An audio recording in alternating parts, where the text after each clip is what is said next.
punches when you sound like one. He would throw punches. You can hear them. They were two, but they sound like fucking one punch. Oh, they don't understand. Everybody that hears this understand all the fighting. They know what I'm saying. He do two punches that sound like one.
Now those days are gone, it's empty, I'm nothing.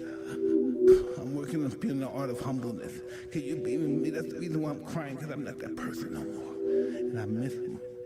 Because sometimes I feel like a bitch. Because I don't want that person to come out, because if he comes out, hell is coming with him. And it's not funny at all.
Welcome back. Welcome back. Shout out everybody, man. Thank you for your patience. Appreciate the love.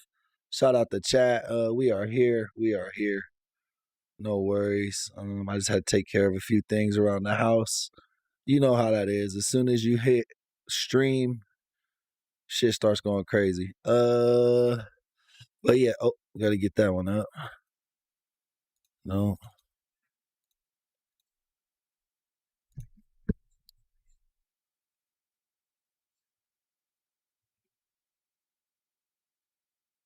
Let's go.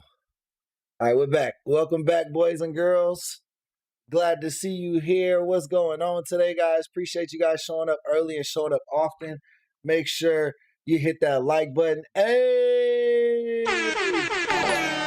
Oh, man, congratulations. Shout out Hate Love, man. He is not only a member, but he's not only a moderator, but he's now a member, man. Thank you so much for the love, Hate Love. I know you've been going through a lot with your house and stuff like that. So, it really means a lot when you pledge that detective tier, man. That's a lot of love, Hate Love. We appreciate you being around. And you know what I mean? Appreciate you doing what you do. Shout out to Nicole, man. Welcome Nicole into the chat, man. We like when the members show up to the live stream. I seen Vegas in the chat. Shout out Vegas, man. We love our members. Thank you guys for showing up today. First, let's get to a few bullshit out the way. So I believe, I don't know if any of you guys are in particular, but if anybody's on the show, if you guys were in trouble because of, if you guys watched the show and the government shutdown kind of had you jammed up, well, I heard today that the government shutdown should be over this week, and that if you receive like EBT or food stamps or anything like that, you should have gotten a 50% payment like 2 or 3 days ago, I believe, of what you normally get to kind of hold you over until the government got back up. So if you guys were waiting on that, make sure you check that out. Make sure you take advantage of all the things that are being given to the people right now. You know what I mean? And you guys can make sure that your families are eating for Thanksgiving. Hey, man, Wordsmith, thank you for those gifts, brother. Thank you for those gifts, brother. Shout out Wordsmith donating to the channel, showing love, man, showing love. Yeah, the government shutdown is over. That's right. So our first video today is when corrupt detective gets owned by an innocent suspect. Let's check it out. So I'm not even going to ask you if you did it. What I have to ascertain here is what kind of guy you are. Whether this is, you're like a serial burglar and this is what you're doing all the time, or whether this is a one-off thing because of the power cut. Damn, does this sound like, is this from London? Is this English? Does that sound like English people? And everything that's going on tonight. On August 14th, 2003, in Hamilton, Ontario, a call came in to 911 around midnight telling the police that a white man with a buzz cut was breaking into a jewelry store near the bus station. However, an hour later, the police had instead arrested Michael Dixon, a black man who claimed to have just got off the bus. He was brought in for questioning, and despite the contrary witness accounts, the cops were adamant that he was the burglar the police were searching for.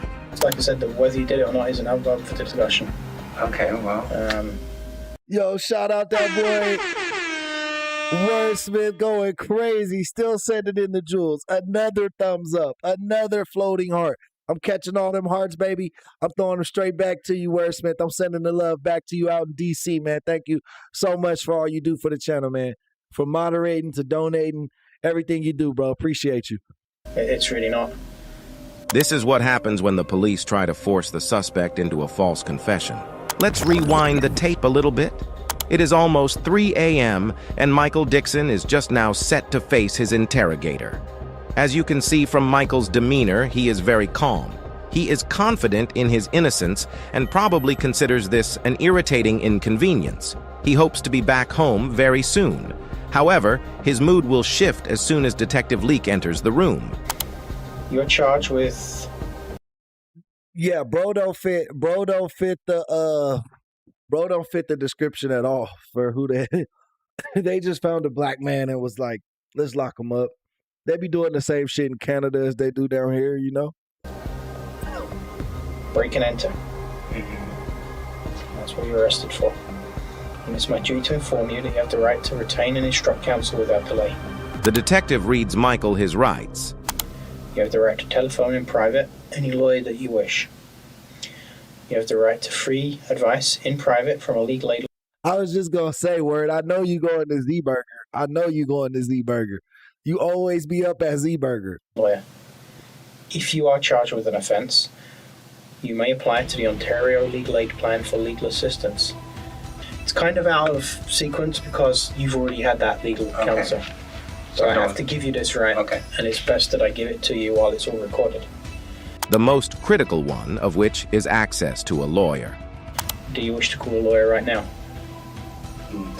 Again, you already have. Yeah. You've spoken to a lawyer on telephone. Okay. Michael has already called a lawyer, a smart move when faced with a situation like this one. Hey, what up, Floridian? Welcome to the chat, my boy. And you're charged with break and enter. Do you wish to say anything in answer to the charge? You are not obliged to say anything unless you wish to do so, but whatever you do say may be given in evidence. Well, that's fine, because what I have to say is to plead my innocence, so I don't mind that. Michael starts to explain his story, but the detective... Michael seems real calm, like he knows he didn't do this shit. You know what I mean? He's like, that's okay. Like, I'm not gonna incriminate myself. I'm just gonna tell you why I'm innocent. Detective cuts him off while I don't like the music, and I don't like the voice of the AI narrator. He's coming in too often. addressing him in a confrontational tone. But I'm just curious to know, like, how it got this far, because, as I said to you earlier in the other room, the police officers that were stopping on the street said that they had witnesses. And I... Well, you wanted to talk to me about the events in the other room, and I told you that that wasn't the right time and place to discuss it, remember that? Yeah. There's one other thing I have to tell you before we discuss this, okay? Okay. Why we're here is because earlier tonight you were arrested for breaking into a jewelry store on John Street South. Now, your innocence and guilt in this, quite frankly, isn't an issue. The evidence I have is, frankly, conclusive and over. It's like they have a fucking playbook or a script. Like, no matter who the fuck is inside, they're going to be like, or in front of them, they're going to say, I really don't need you to talk to me. I have enough evidence to convict you here, but I just want to hear your side of the story. That sounds like the exact opposite of innocent until proven guilty, right? Overwhelming. The detective has just lied about the existence of conclusive evidence. In truth, the evidence is far from incriminating Michael. If anything, whatever evidence there was would rule him out as a suspect. What you are witnessing here is the application of the infamous... You did it. What I have to ascertain here is what kind of guy you are. Whether this is, you're like a serial burglar, and this is what you're doing all the time, or whether this is a one-off thing because of the power cut and everything that's going on tonight. Once again, the detective is applying Reed's method as he tries to paint Michael as a habitual criminal. The officer is suggesting multiple burglaries, hoping that this would force the suspect into admitting a lesser charge and make the detective's job easier. Okay, I understand your position. Like I say here, I didn't do it, and you've heard that a million times, I'm sure, in your career, but it's just... He's like, but bro, this time I didn't do this shit. Ask me questions. That's all I can do is answer them, I guess. I've got no questions to ask you. I mean, why did you do it? That's basically, that's my only question. But coming from that position, and since I'm saying I didn't do it, I really don't have an answer for you except to say I didn't do it. I guess we haven't really got a great amount of talk about. Yeah, it's like I said, that whether you did it or not isn't up for the discussion. Okay, well, it's really not. There's a number of witnesses. Great. One of whom had a video camera. Perfect. Despite being a little mystified, Michael is staying composed under pressure. He now knows that the detective is not willing to listen. He makes one last-ditch effort to plead his innocence. Okay, then. Well, that's relieving. That's relieving, to be quite honest. Yeah. So view the video camera. I have. Okay. That's why your guilt isn't in. This channel is from Deadliest Details: When a Corrupt Detective Gets Owned by Suspect. I don't know if I'm going to come back to this channel too often. I don't like the music and I don't like the AI narration. I don't mind when they commentate the video at all, but the AI voices just really be like, especially when I got headphones on, they set me off. An issue here. That doesn't even make sense to me. Because if I'm on the video Yeah, San Francisco would work. That would work, Hate Love. That would be the same time I got. camera, that doesn't make sense. You have a video camera that shows me? Yeah. That doesn't make sense. It makes perfect sense to me. It would seem like I figured, Wordsmith, I figured. Detective Leak had convinced himself of the suspect's guilt before this interview even started. He does not want to listen to the story and just wants a confession. We'll have to, I guess, I have no choice but to get a lawyer then, if this is the kind of thing you're going to go through with me. This isn't going to go away. You're charged with breaking in. You will be charged tonight. Okay. You will be going to court in the morning, charged with breaking in with intent. By this point, Michael's patience is running thin, and he finally calls out the detective over his lies since he clearly is innocent. Can I ask you something? Okay, are you just making this up that you have a video camera so you see how I react? Because it goes that if you're saying, okay, hear me out for a second, please. If I am guilty, as you believe. Yeah, bro's got manners and shit, dog. He did not break into no building. Because you have me on video camera, then okay, we'll go through the procedure. But I'm saying, I trying to call your bluff here because since I know I didn't do it, there's no way I can be on the video camera. Ideally, the interrogator should know by now that they may have the wrong person in custody. At the very least, he could listen to the suspect's story. He should have been known just from looking at the tape. If he has a tape and the suspect is a white man with hair and this is a bald black man, like, obviously that's not the guy. But this was not the case, and the detective tried more of the same lies to pin the burglary on Michael. I mean, the circumstances are that 3 people who live across the street saw you hiding in the doorway there, pulling the glass out, breaking the glass. When the police officers, the 2 uniform officers who arrested you...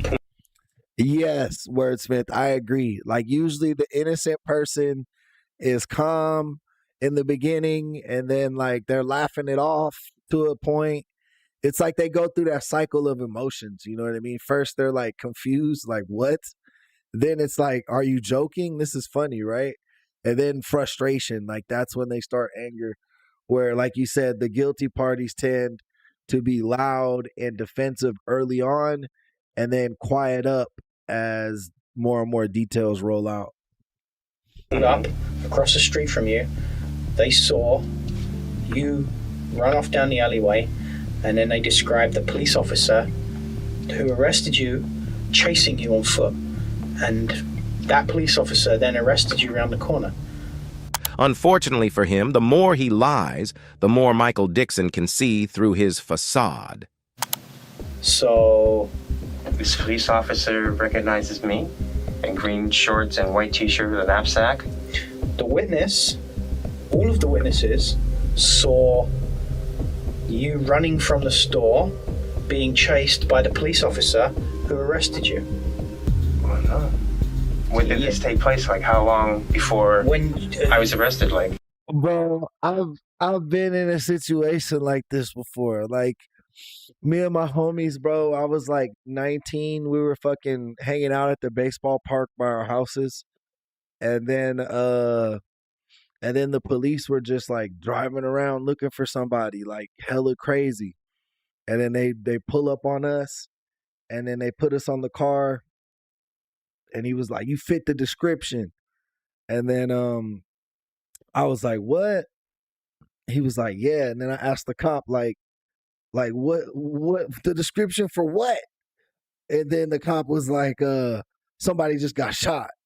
I was like, what the hell is going on? I said, no, that wasn't me, bro. And then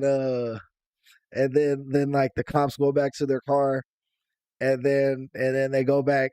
Like, I'm still on the hood of the car, and then the cop comes out and he goes, you're good to go, bro. And he just lets me leave. He was like, you don't fit the description. We're looking for someone who's tall and doesn't look like you. And I was like, oh, for sure. And then I just left. But like the cop was fucking with me at first, bro. And like my heart sank. Like my heart low key sank. I was like, what the fuck? Like y'all about, like somebody got shot. Y'all about to, I didn't, what? But during that conversation, what I knew I didn't do it. But two, when the guy said, you got the right clothes on, all I had was like some sweatpants and a white t-shirt on. I knew he was wrong because he said it happened earlier, and earlier I had jeans and stuff on because we had just got home from like a party, and then we would all meet up like at the park and like chill and shit, you know what I mean? But like on some later night shit. But fucking yeah, bro, like that I know what I've that shit's scary as hell. Luckily, those cops were just fucking around and they let me know they were just fucking with me.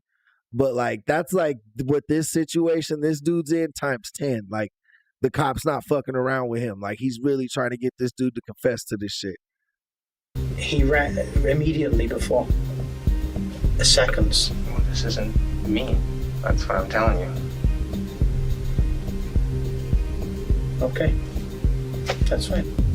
After a few more stabs at trying to pin the crime on Michael, the officer finally relents. Seeing the suspect's confident demeanor, the detective is... Yo, Wordsmith, thank you for them jewels, brother. Danola, welcome to the chat. Guys, show Danola some love.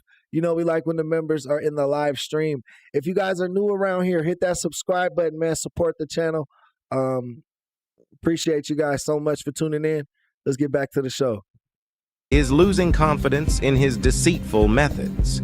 He is much less confrontational once he starts to see that he may have been wrong. Do you own a bicycle? No, not here in Toronto. I do, yes. Where do you live? In here, Hamilton, 9 Delaware. Okay, how long have you lived there? I moved in August.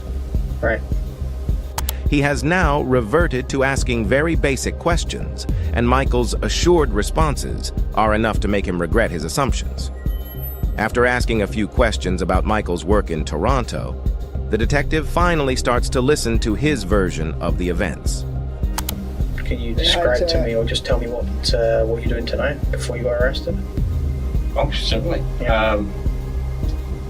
I was at work. I caught the 12:30 bus to Hamilton. I pulled in the station. I walked from the bus along, like on the inside of the station there where the docks are, down the stairs, up John Street, crossed John Street. There was an EMS vehicle there, if that helps. Lil Low wanted to say hi to the chat. Be a witness. Anyways. Got across John Street, walked maybe 3 paces, 5 paces, whatever, and then crossed on...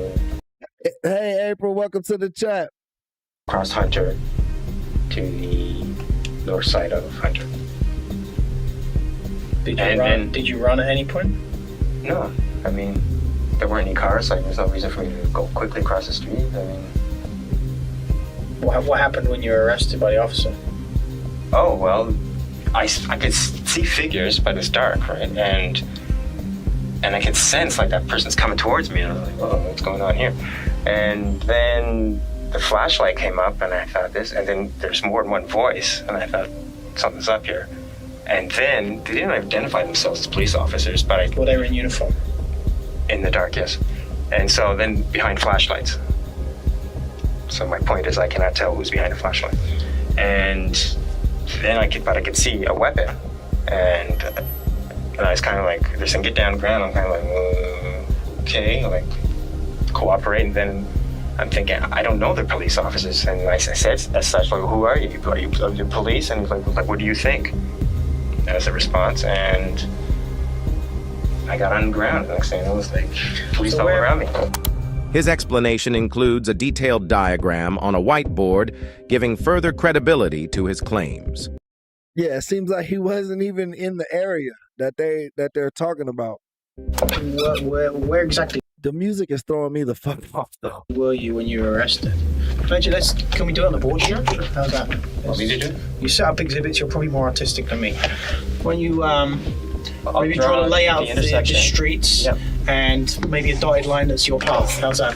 You'll see how the detective now tries to walk back on a lot of what he said earlier, including telling the suspect that he may or may not be guilty. Like I said, on the information that I've got, you are going to be charged tonight with breaking and entering. However, I do have a duty to make sure that the truth is basically the truth is paramount, and the true version of events is paramount. And I have a duty to investigate all of this, and I will investigate. I assure you, I'll investigate this story thoroughly, and hopefully, I'll be able to find something here, which will either prove or disprove, what we've discussed tonight. Okay. Michael is confidently expressing his disappointment over the course of the night's events, after being soundly defeated in his effort to get a false confession from an innocent citizen.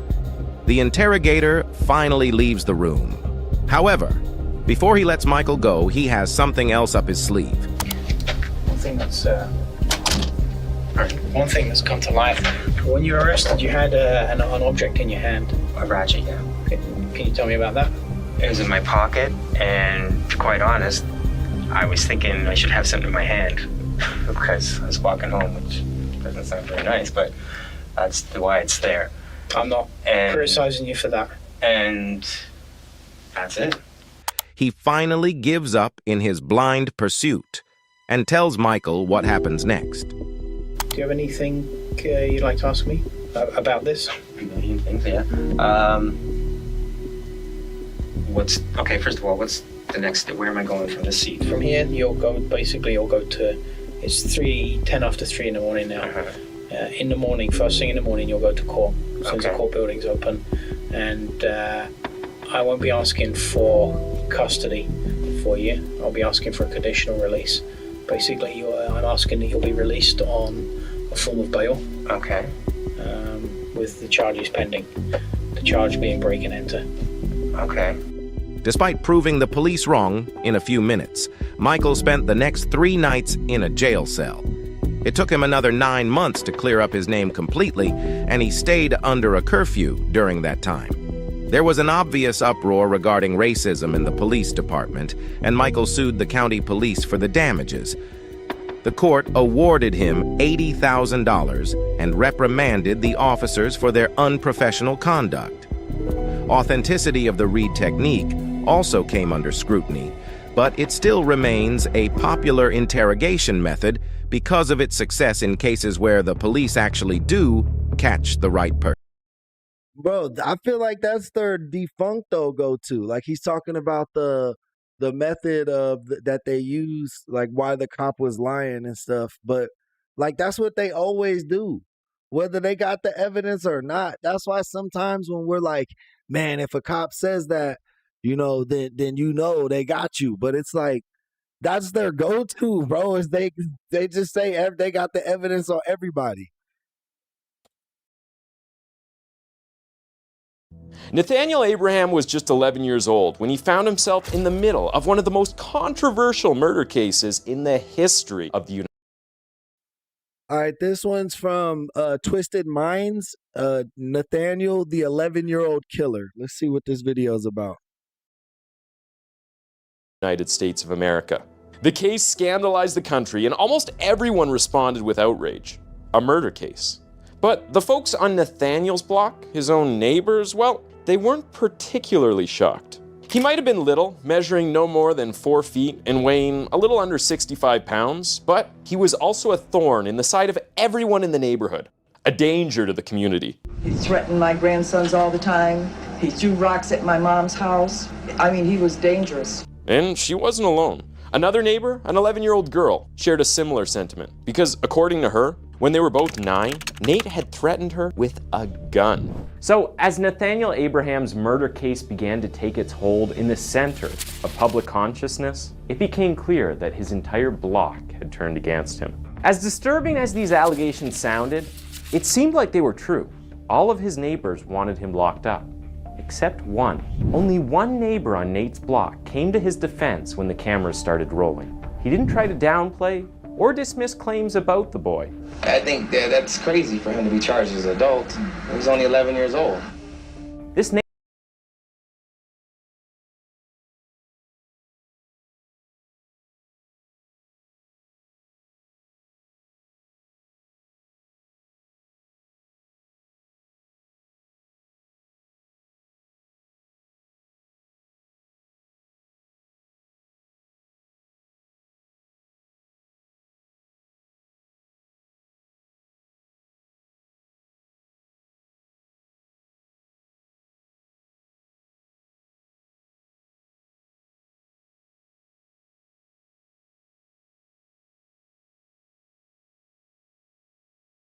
neighbor was convinced that the little boy wasn't the devil. He was just a broken child who made terrible decisions. This man had also experienced a version of Nate that his neighbors hadn't got the chance to see. He wanted the government and the prosecutors to go easy on the young boy.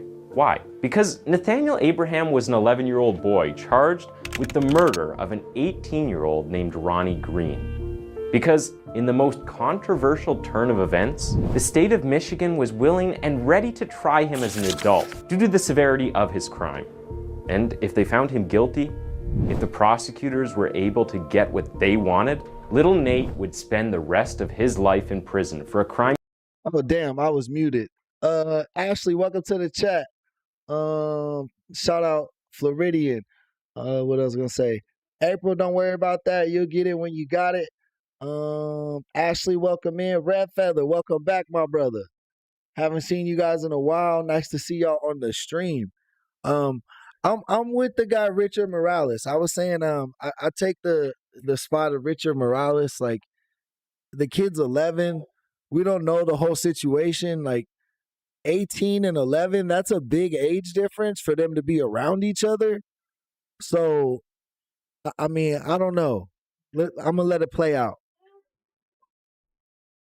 He committed when he was just 11. Some of you watching would say murder is murder regardless of the age. That's what makes the intricacies of this story all the more interesting. Let me set the record straight before we dive into this case. The true victim in this story was 18-year-old Ronnie Green. Nate was a preteen who killed a teenager, and now he had to face the consequences. So, what went wrong? We have to trace the thread back to the very beginning. Pontiac, Michigan, 1986. Months after he was born, his father left and never returned. This sudden change resulted in incredible hardship for the family because Nate wasn't the only child. There were 6 of them. His mother, Gloria, was forced to take up 2 jobs to keep their family afloat. She had to work day and night, so she was never around. And Nate's formative years were spent under the care of his older siblings. Gloria was caught between a rock and a hard place, between spending time raising her court that a neighbor moved out of the block because of him. That same neighbor would also say, quite prophetically, that someday Nate was going to kill somebody. Now, you are... Damn.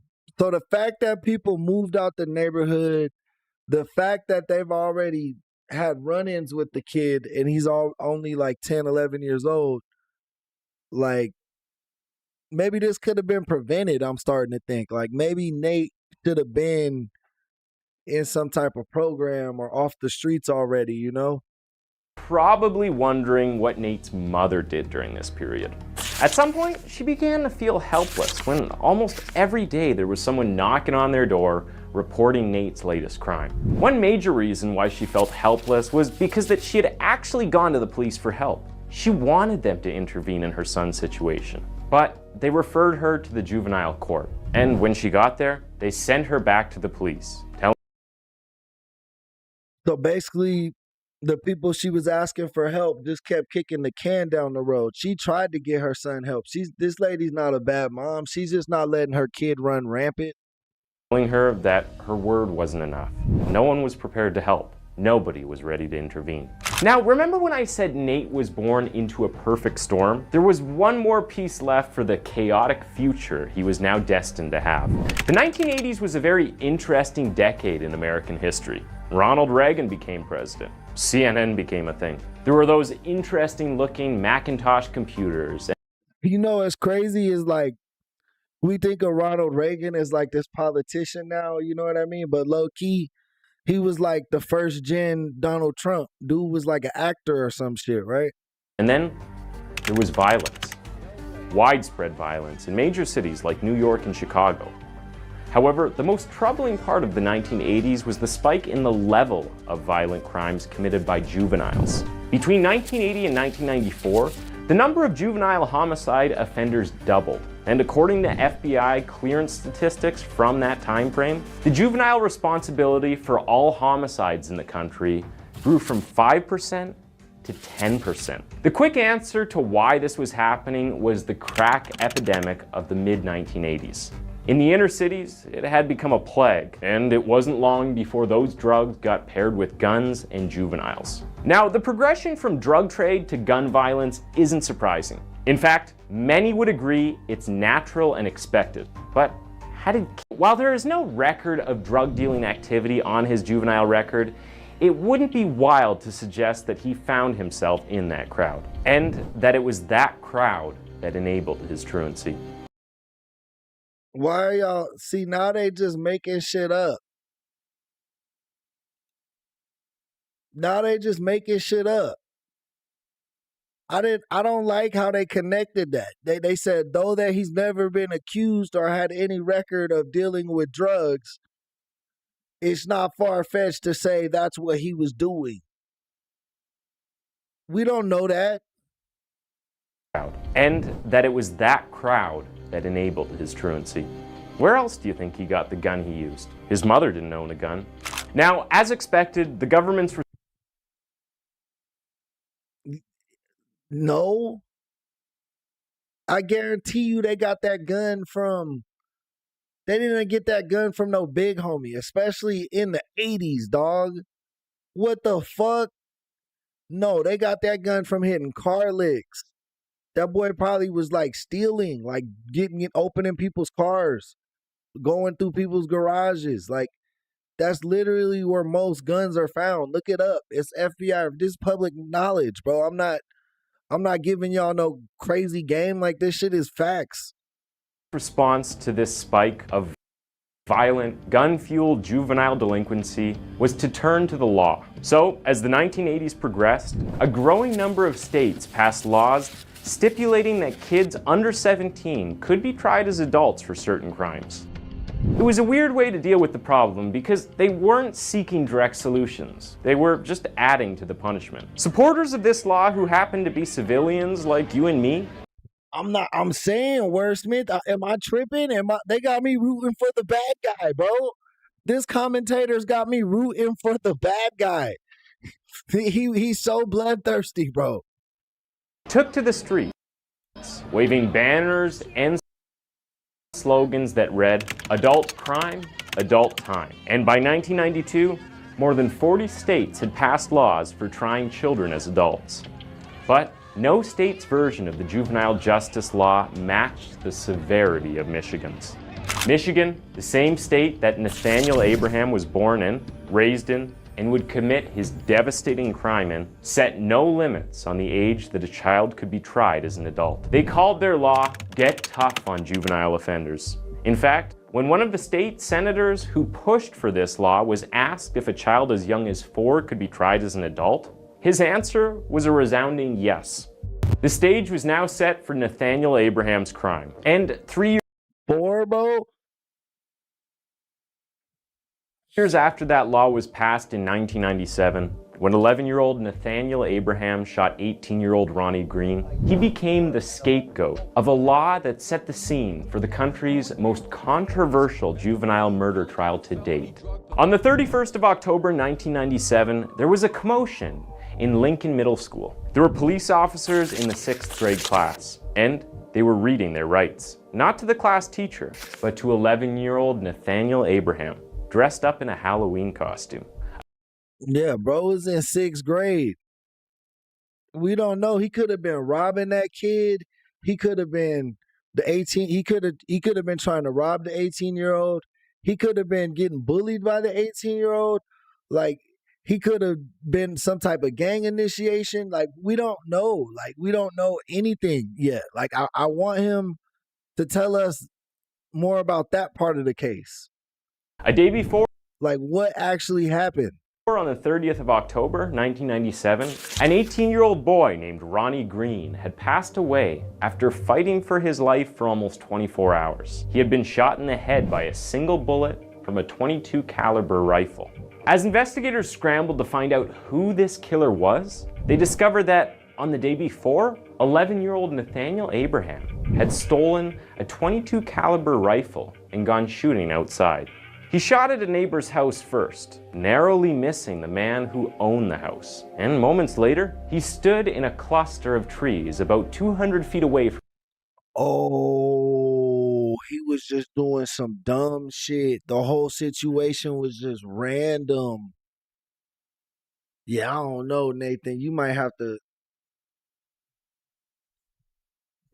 go away for a while, bro. Like, at 11, you know you just can't be shooting a gun outside. You could accidentally, even if you're not aiming at nobody. Let's say you saying, I'm shooting at the pigeons. Or I was just shooting at the wheels of that car. Like, you can accidentally kill somebody, dog. From a convenience store, took aim. And you know that at age 11. You know that.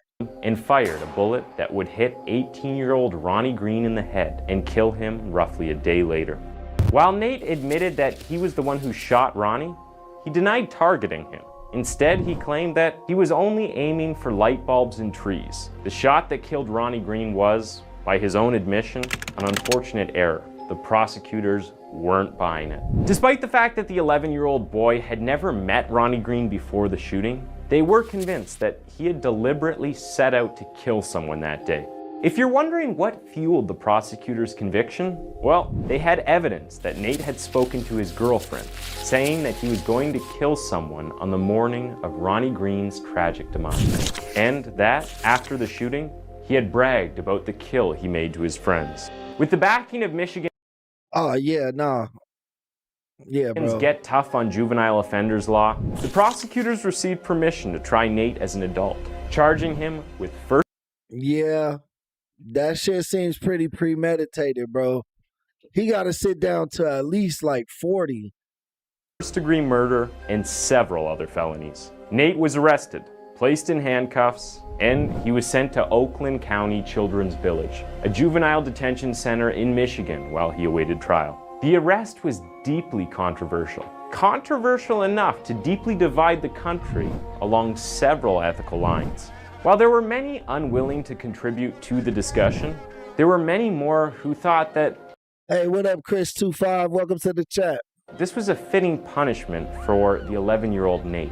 There was an overwhelming majority, especially in the black community, who were against the decision. Amnesty International, Reverend Al Sharpton, and probably every major civil rights activist in the country protested against the whole affair, calling it a disgrace to the justice system that should protect children, delinquent or not.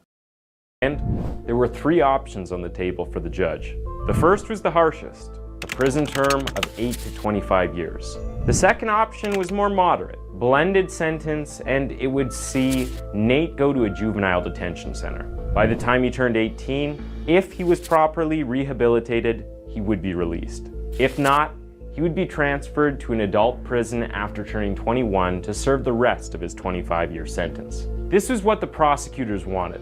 This is what they pushed for, but it wasn't what the judge eventually chose. To their surprise, the judge went for the third option, which was the most lenient. Nate would be sent to a juvenile detention center and he would stay there till he was 21, after which he would become a free man. Damn, that's not even... And at the age of 13, Nathaniel Abraham began what was supposedly a long road of rehabilitation. The state had less than 8 years to rehabilitate Nate. Would they succeed? On the 13th of January 2000, Nate was placed in the care of the Michigan Department of Human Services for treatment and rehabilitation. Then he was moved to Maxie Boys Training School. And to everyone's surprise, by August of that very year, he began to show signs of responsibility. Throughout 2001, he passed all of his classes, and he was praised. Red Feather, I don't even think it was gang initiation, bro. I just think this kid was like on some dumb shit, like on some dumb childish shit. Like, I'm just gonna take this gun out and go shooting. And then he like psyched himself up enough to be like, all right, I wonder what it's like to shoot somebody. You know what I mean? Like on some serial killer type shit, you know?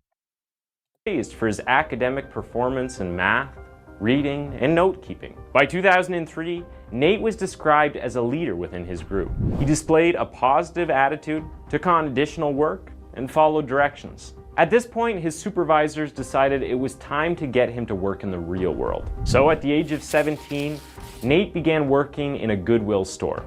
And before long, his employers at the store indicated that he displayed good communication skills and that he was courteous with the customers. Eventually, on the 18th of December and at the age of 18, Nathaniel earned his GED. The following year, he would earn his high school diploma, and eventually, he was just 1 year away from his release. So, was Nate rehabilitated? Had the juvenile system succeeded in transforming the 11-year-old killer into a functional... I mean, 11 is still mad young, bro. Like, by the time he was 13, 14, there is a chance he could be like, damn, bro, what the fuck did I do? Member of society? He had shown constant progress through the years, and the world was about to find out if they had succeeded. If you noticed, the reports I relayed to you felt a little bit too clean, too sugary. Something was off. Well, you can blame me for that because I deliberately omitted some details. Nate had an anger issue. To be quite frank, he had a lot of issues. Enough of them to require several disciplinary actions taken against him. Nate had an affinity for getting into fights, even though he never really started them. He had a pattern of yelling at prison staff. During basketball games or any competitive sports. He looked short, so like, you know, like a Napoleon syndrome. Nate had the tendency to get heated. He also had sticky fingers and had been caught more than once stealing cleaning supplies to give to his girlfriend. Again, most of these missteps were seen as just that, missteps, normal for any youth. What mattered was that he no longer participated in the crime. No, he did. This kid just shot some random other teenager. He's 11, but he got a gun. And it was a 22 cal, and he just was shooting it.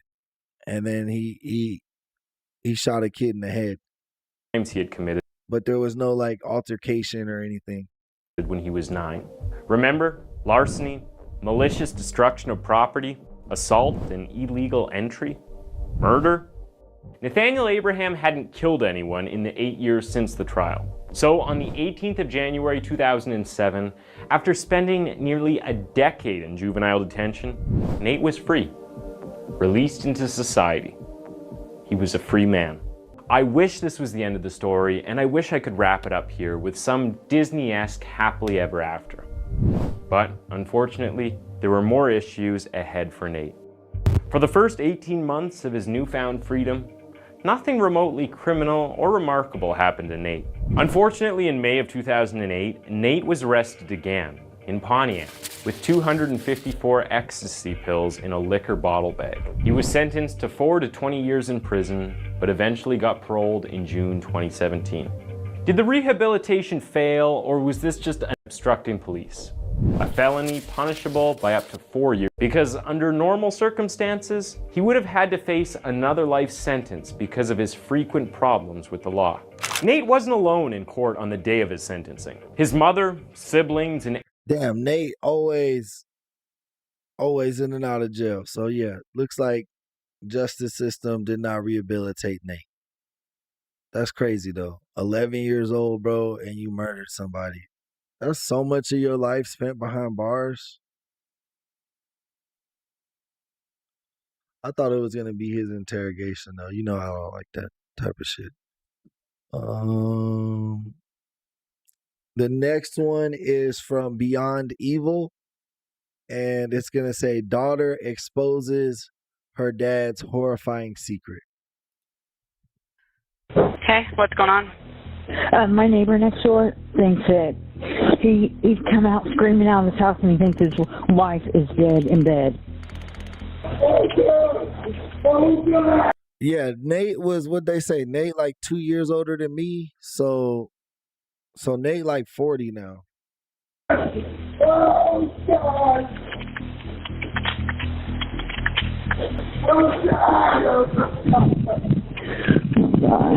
Police and emergency workers were already headed to the scene to render aid in the city of Hamilton, Ohio. As they converged on the Paris Avenue address, they would have no idea what they were stumbling into. Something along that lines. She said there's life squad, there's fire department. Yo, she low-key looked like Big Bird. She the biggest bird on Sesame Street. There's detectives, there's police. I said, oh my God, what's happened? There's something about him now and then that clicks. He wanted to cut the fingers off of people. I mean, my dad's always been a vicious, I can't even describe it. It's not a human.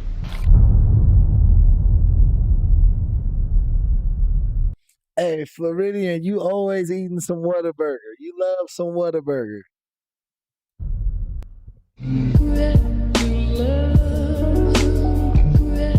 Hey, Red Feather, you better get a check, bro. Out here in California, everybody who's ever been to juvenile hall is getting fucking checks now. They getting a payout. All the people that's been to juvie and the guards were mean and shit, there's a class action lawsuit in multiple states.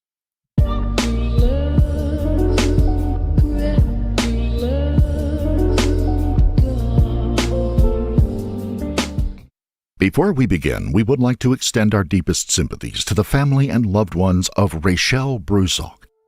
Police Officer Katie Johnson of the Hamilton Police Department was the first on the scene at the small house located at 1270 Parish Avenue. She went into the house and quickly found Rachel's body. At first look, it appeared that the woman had suffered from a horrible attack. Officer Johnson quickly made sure the house was clear of any other occupants or potential attackers before allowing arriving paramedics and firefighters to enter the premises. Outside, Rachel's longtime companion, Toby Madden, was being calmed by other officers and watched closely. Neighbors were gathering to watch as well. Yeah, bro, it's multiple states. I think Nevada got one. I think California got one. You know, I ain't never go to juvie, but if y'all been to juvie, you know, get y'all checks, bro. And to speak to the arriving police officers.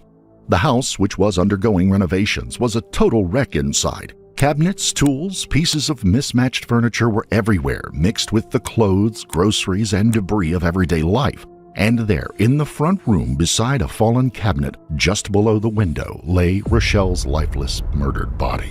Toby began explaining to the police that he had been sleeping and had woken up to find her dead.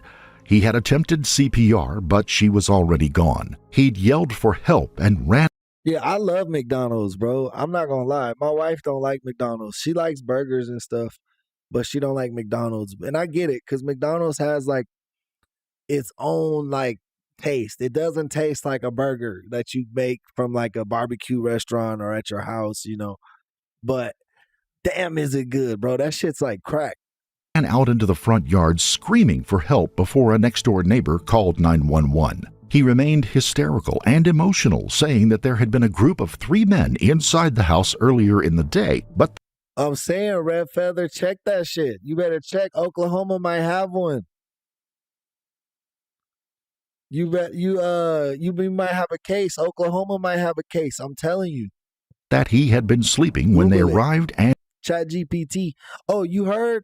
They made it so ChatGPT won't give you legal advice, and won't give you financial advice or sports advice. Like they're like they don't want people using it for those things no more. That's fucked up. and fell back asleep before they left. Toby would soon be loaded into a police cruiser and taken to the Hamilton Police Department headquarters. Taken into an interview room and left to wait, the man would shortly lay down on the floor and go to sleep. After being awakened by detectives, he was examined for injuries and photographed for evidentiary purposes. Blood evidence on his shirt and shoes, along with... Oh, shit. That girl April just sent in a little Corgi. What's up, Corgi? You know what I mean? Shout out to Corgi, man. Thank you for the love. Thank you for the gift, man. Shout out to today's sponsors. That was Wordsmith and April, man. Shout out to love. Ooh, my boy Wordsmith sent the mystery gift, boy. I appreciate the love, y'all.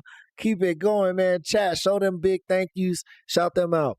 Scratches on the man's arm and torso raised immediate warning flags. Had he picked up traces of blood while attempting to render aid to Rochelle, his companion of more than 20 years? Or had he picked them up during a struggle with the woman desperately fighting for her life? Back at the house, detectives and crime scene forensics technicians would go to work. The murder appeared to have happened near where the body was found, and it appeared that there had been some attempt to clean up some of the evidence. In one case, a tile... Uh-oh, that boy Floridian just sent in a mystery gift, man. Let me open up this gift, man. Thank you for them jewels, doggy. Man, thank you for helping sponsor today's episode. You know it means a lot. Everything is going towards our Thanksgiving Day stream. So definitely help it out. If y'all want to spend Thanksgiving with us, if y'all want to see how I cook my turkey, if y'all want to chat it up, watch some shows, meet the fam, then stay locked in, or, you know, contribute in any way you can, whether that's watching the show, donating, pushing that like button, subscribing. All that stuff helps, man. Appreciate you guys. I love you so much. Sample board had been leaned up over the front window in a poor attempt to hide a large patch of blood. Blood spatters were still everywhere, and pools of blood were still around the body, testifying to the savagery of the attack. On-scene estimates put the number of stab wounds at over 50. Toby, who was now being held in custody, was being uncooperative and unwilling to provide anything besides his initial story. Detectives spoke individually with two sisters who lived in the house next door to Rochelle and Toby. Ann Mayers would be interviewed first on the day after the murder. So you get up at 9:40 this morning to make your coffee. Yeah, fooled around, did blood sugar. It was probably 10:30 when I went outside. And when you say you go outside, you went on your front porch? On the front porch, yes. And you're... Okay. Yes. And I was sitting. Hey, Red Feather. So y'all state got it too. Y'all state got the thing. Well, I already know that the natives, bro, they don't give y'all what y'all deserve, but they do break y'all off with a little something. You know what I'm saying? So I know you gonna be cool. But yeah, bro, if your state has that juvie thing, bro, and you be like, hey, y'all held me captive, they gonna be like, damn. And they're flipping through the phone, my messages and phone messages and everything, and all of a sudden I heard, now I'm going to do it so they don't come in here busting in here. That's all right. Yeah. Something along that lines. It was a woman's.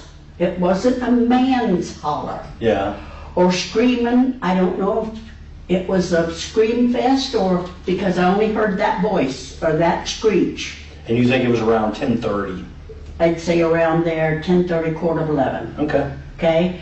And I never thought a thing of it. Nothing else went on. I went in, fixed something to eat, and my sister comes and says, Sissy, there's police everywhere. I said, in Hamilton? It's a joke. Yeah. And she said, there's life squad, there's fire department, there's detectives, there's police. I said, oh my God, what's happened? Man, me and my wife got this recipe that we found a few years ago on the internet, and oh my lord, I think it's the best turkey I've ever eaten. We do our thug thizzle, man. We get this injectable butter. You guys will see. You guys will see. It's gonna be there, man. It's gonna be there. But how familiar had they become with Toby over the short time the couple had been next door? But the most part that you know is it's her and another guy that's staying there. Toby. We know Toby So you know because he's Toby. always hollering at us about, not mean hollering, but Right. saying, hey, how are Okay, you? so you're familiar with Toby. Yeah, he had a honey-do list yesterday, I think it was, or the day before, and we were, get your honey-do list done, and he says, oh my God, Yeah. but we have no big conversations with these people, Okay. but we're cordial, and Right. they are too. Man, I just bake it in the oven, but the way I bake it, it still be juicy. Like I know some people's oven turkey be like dry, but the way I bake it, bro, it be so juicy. Like that should be like squeezing juices. Like that should be like a waterfall. I just hit it with the butter everywhere. Butter, butter, butter, butter, butter. And then I hit it with the ingredients. And then I hit it with the injectable butter. Like y'all gonna see, bro. He's, first time I met Toby, he came up our front steps, which we don't use. We're in the process of blocking those off. Right. From up the driveway. And he came up and just conversed, he seemed like a nice guy. I thought, for once, we're going to have good neighbors. Right. Sadly, the neighbors had not brought peace and quiet with them. Anne's sister, Linda, who was raising her middle school-aged grandson in the home, spoke next with the detective. She seemed like a wonderful lady, but he's just, there's something about him now and then that clicks. There's some. Oh, Red Feather, bro. Yeah, bro, you on, bro. You good, bro. I'm so glad your state has that. I'm glad you found out about that, bro. Hell yeah. See, that's what this community's about, uplifting our brothers and sisters, bro. Trying to fix things and help each other when we can. We can't do everything for each other. I'm sorry, I wish we could, but when we can do something for each other, it feels good, dog. Strange to say this, but something in him clicks. He wasn't like that quite a few times, and that's why I asked her, is there something that he's supposed to be taking that he's not taking? Because that one day he was so weird. It was just, we had to go in, and then we said we're not even going to talk to him anymore because we just got the heebie-jeebies. You cook that bitch slow and you gotta flip it. And And the injectable butter. The injectable butter is the game changer. The Tony's injectable butter will have your shit gushing. Jeebies out of him. Like, was there something that he was doing that caused that? Like or? psycho, like a psycho. Just really strange. I guess trying to describe it, if you could, to me to understand. Like, it's his Like he was in behavior. a frenzy, Okay. a real deep frenzy. It's like yelling and screaming. Well, somebody had broken into his car Okay. with a screwdriver, and he had one of these guys that came down from back behind. Hey, love, I like cranberry sauce. Hey, another mystery gift. I gotta open that bitty. Thank you so much, Wordsmith. Appreciate the love today, brother. Yeah, what am I gonna say? Everyone brings cranberry sauce, but no one eats it. I eat that shit. I fuck up some cranberry sauce. Behind the house next to him. He had him like blocked, and he had him for like 2 hours, and you could see him talking about his stuff and all this, and he was like in a frenzy, and he ran up the steps and ran up the front steps. We have I'm like, you know what I'm saying? I'm kind of different, but then sometimes I just do like really white shit. Like I drink milk. Like I love milk, man. I think milk is good. And I like green beans, you know what I'm saying? And I like cranberry sauce, bro. blocked off. Yeah. Because But not mayonnaise all the time. Sometimes I fuck with mayonnaise a little razzle dazzle, but for the most part I be no mayonnaise and stuff, cuz whenever you tell them to put mayonnaise on your shit, they put way too much mayonnaise. you have to go around the driveway to get up.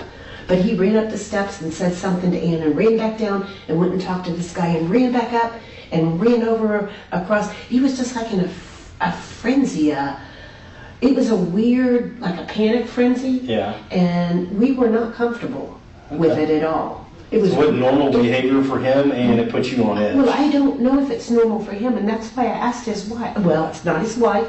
It was his. I said, "Are you married to him?" And she says, "You might as well say I am." So they must have been boyfriend and girlfriend for some time. Okay. Toby had left Linda. Hey, that girl Denola came in with the bouquet of flowers, man. You know I love some flowers. Let me smell these flowers up, man. Thank you so much, Denola. That's awesome. Ill at ease. Chat, show her some love, man. You know we like when the members go crazy, man. With his behavior, Linda did develop a genuine concern for Rachel. Investigators found out that the house was owned by Rachel's sister, Sherry Celeste, and brother-in-law, Kim Sharp. They had hoped that the new surroundings might provide a reset for Rachel after the last few rocky years the couple had suffered through. While the original plans were to have the house completely renovated before they moved in, Rachel had grown tired of the hassle and expense of living in a motel. The couple had just moved in a week before the murder. Toby Manning had been gone for a while. He kind of disappeared for a while. I love you guys back, man. Thank you so much, man. I appreciate y'all. Yeah. Nobody knew where. Oh, update.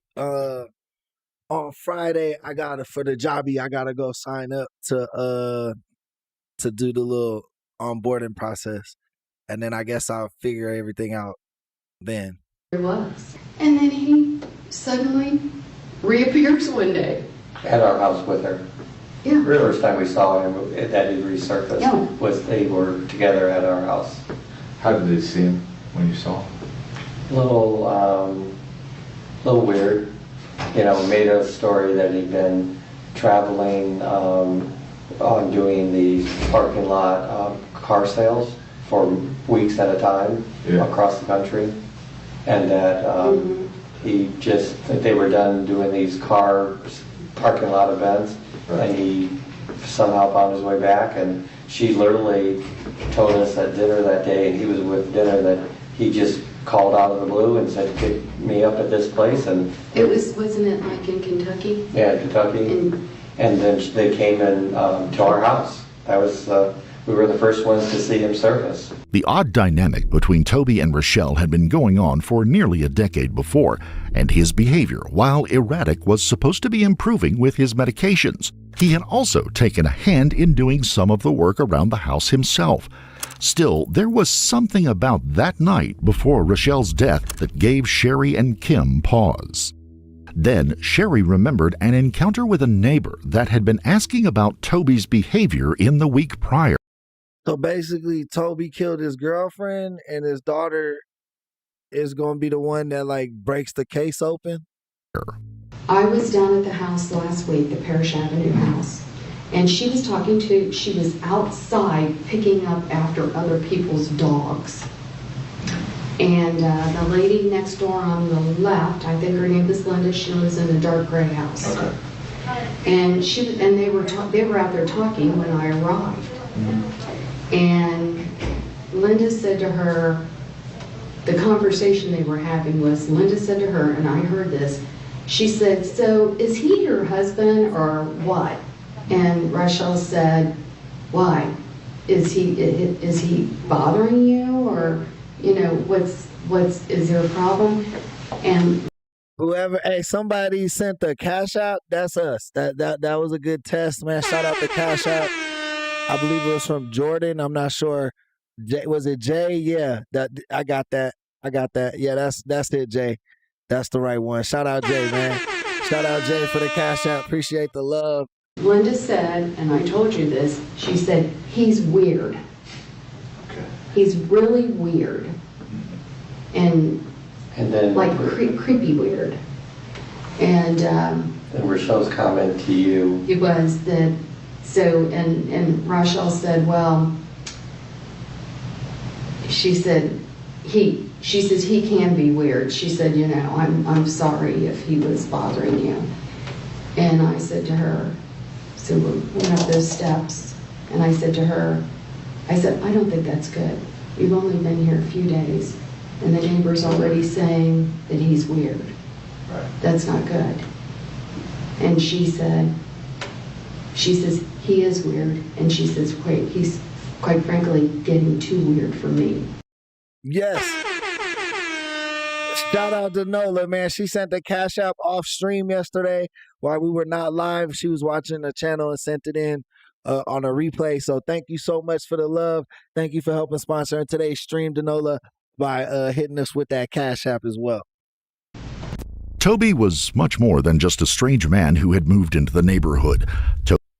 Joanne, welcome to the stream. Toby had a long history in Hamilton, and it wasn't a very good one. He'd served time as a juvenile. Yeah, that's fine. I see all that. Yeah, that's perfect. That's Letha's Cash App, but that goes to me. No worries. Like, that's for the show. We just use her Cash App for the show because I don't have a Cash App.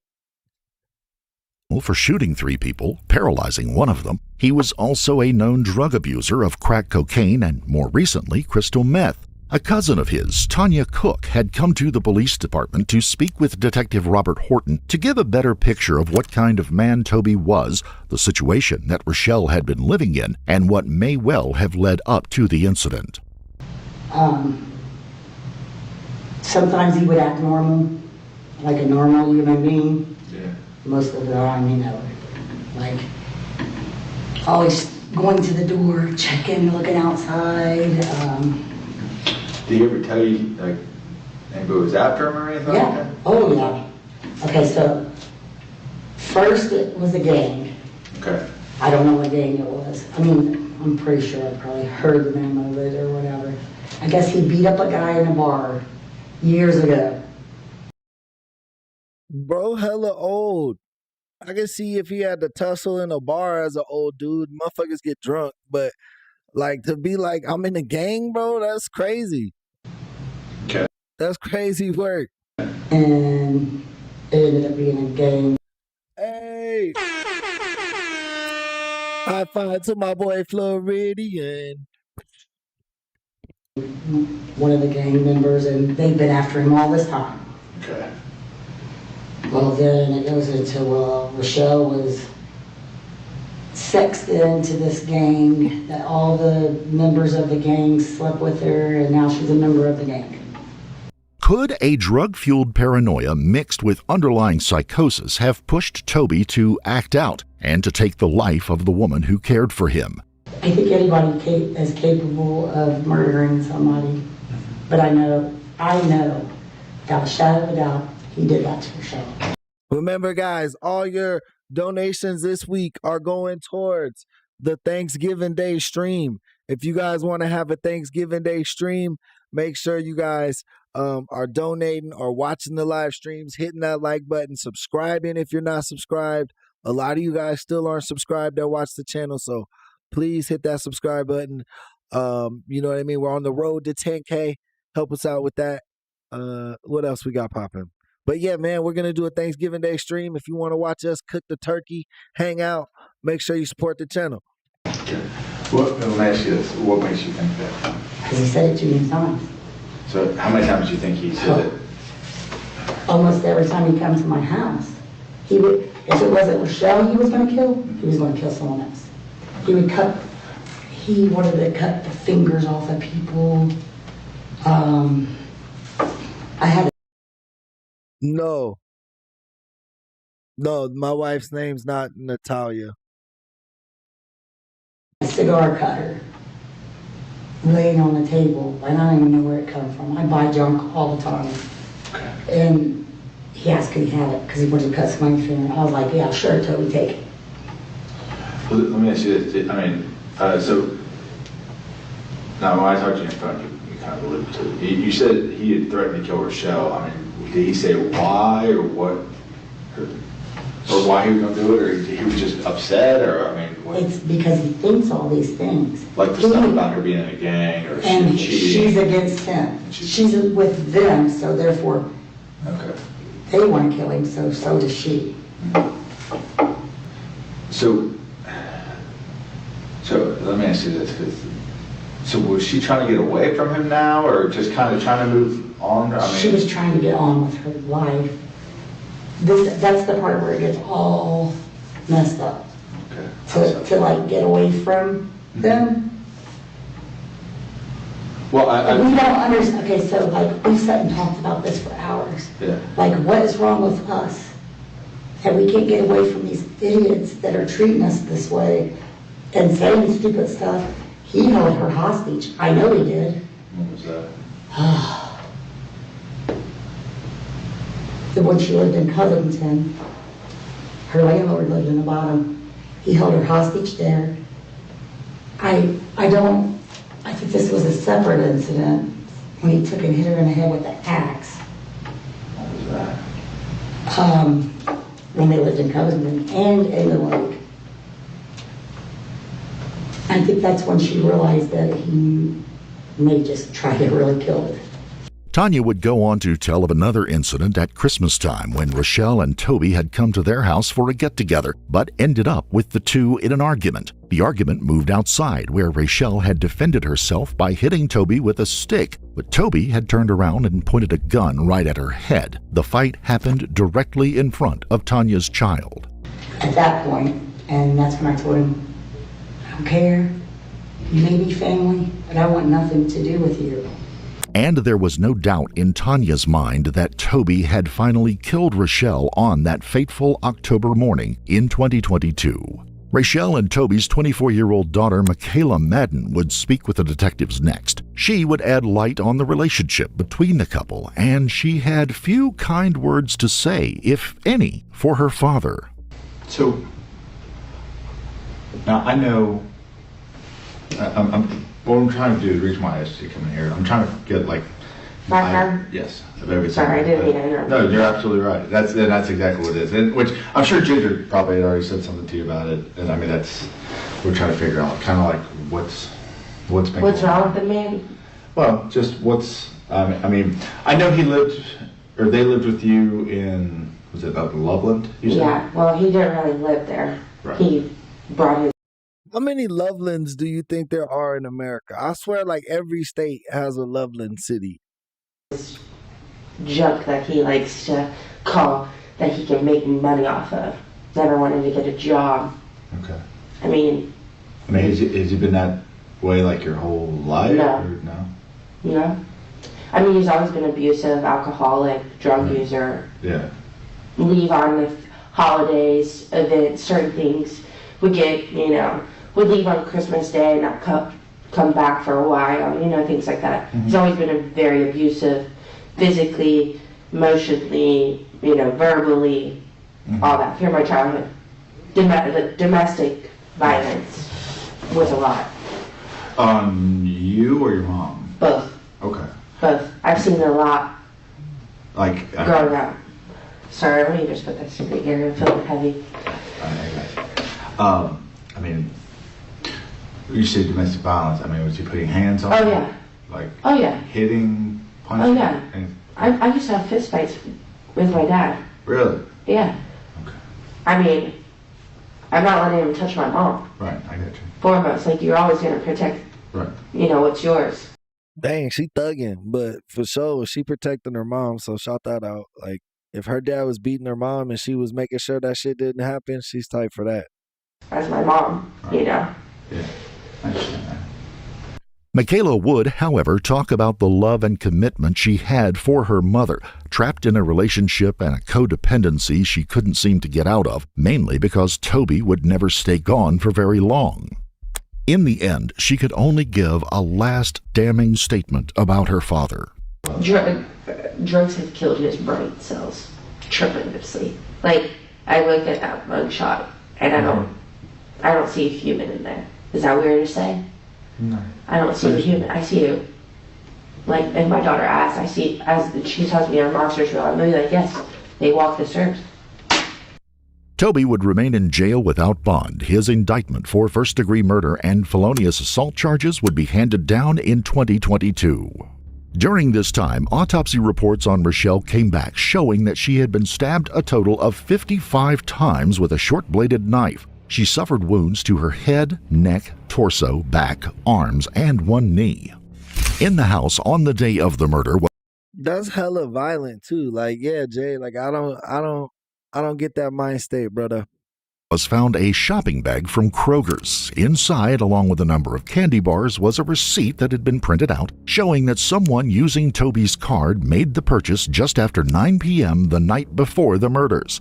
It would take over 2 years for Toby to be brought into court and sit before a jury.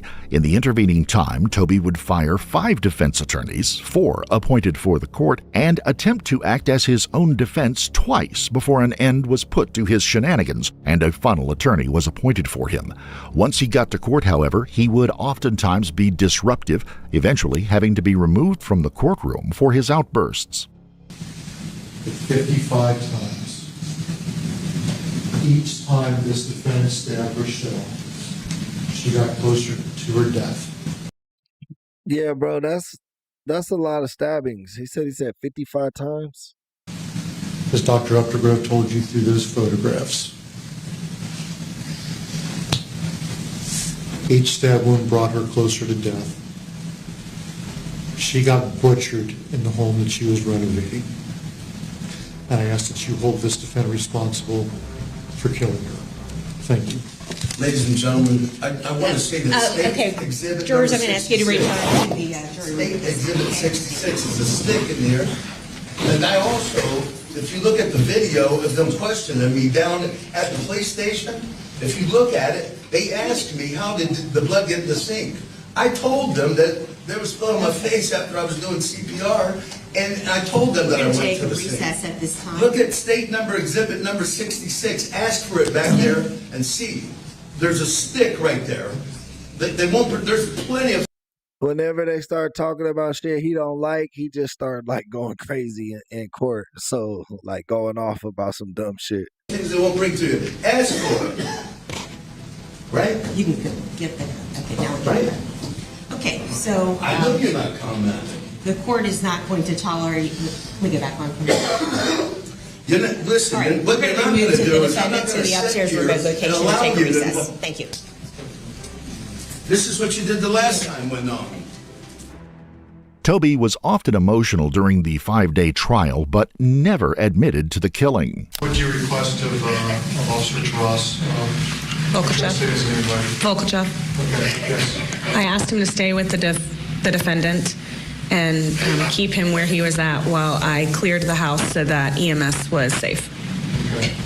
What were you concerned? Why did you want to clear the house to make sure that EMS was safe? Well, at this time, I did not know if there was anyone else left in the house that possibly could have done. Bro, it's faking. There's no tears. That's why he's like pushing his eyes to try to make them watery, like with his wrist. But bro has no tears. He's a terrible actor. He's not sad at all. Done this to her.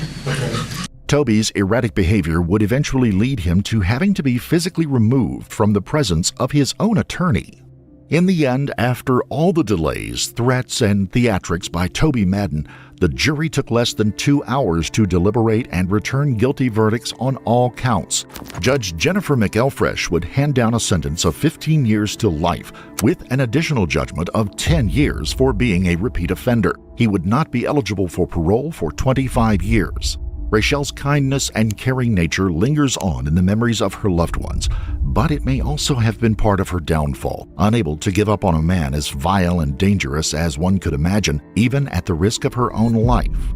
If you find yourself in a situation of domestic violence, please seek out the resources in your community. Yeah, that's crazy. Did bro do or what? Call the National Domestic. How much time did bro get? Did they say? Leaked interrogation footage of YNW. Hey, what's going on? Did they say how much time he got? May also have been part of her downfall, unable to give up on a man as vile and dangerous as one could imagine, even at the risk of her own self. In a situation of domestic violence, please lingers on in the memory. Judge Jennifer McElfresh would hand down a sentence of 15 years to life, with an additional judgment of 10 years for being a repeat offender. Oh, so he ain't getting out. Hey, good. He should have got the death penalty though, bro. I don't know if they got the death penalty where that shit happened at, but he should have got the death penalty, bro. Anytime motherfuckers stab somebody like 50 times or like strangle people to death or like some like crazy shit like that, bro, like they should do life. I mean, they should get the death penalty, bro. That's some brutal shit. But that's gonna be today's stream, brother. I appreciate you guys tuning in. Shout out all our sponsors. And you know what I mean? Appreciate all you guys showing love today. Make sure you guys got your post notifications on so you know when we go live, or just join our Discord. Link is in the description. But yeah, join our Discord and yeah, hang out with your other family members from the chat, bro. But appreciate you guys. See you on the next show. Peace and love. Cue the outro music.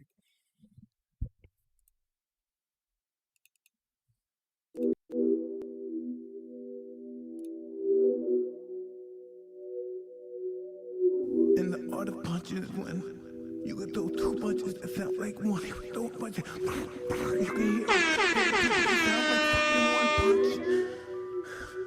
Oh, they don't understand. They know what I'm saying. He threw two punches that sound like one.